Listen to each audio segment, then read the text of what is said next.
concetto di vignaiolo è un po' elastico, cioè non penso sia difficile fare una definizione molto netta e precisa, però nel mio immaginario un vignaiolo, io mi definisco tale, è uno che cerca di seguire il più possibile il lavoro in vigna, di star lì da solo ma anche con dei impiegati, però comunque di vivere veramente la vita in vigneto, poi seguire questa uva anche in cantina e vedere che ripercussioni sulla qualità o sul lavoro in cantina ha avuto il lavoro precedente in vigna, cioè vedere sempre l'insieme, questo è importante, ma poi anche di muoversi sul mercato e vendere questo e promuovere, parlare di questo prodotto e vedere anche come si comporta lì. E in questo modo, avendo una visuale diciamo il più possibile globale, completa, si riesce secondo me a migliorare continuamente il prodotto e la sua accettabilità,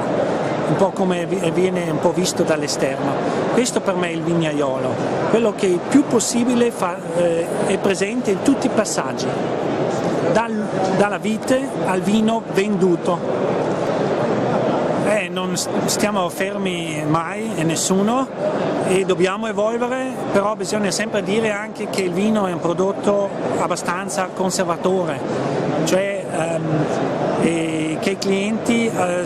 non si aspettano che ogni anno abbiamo un prodotto totalmente nuovo,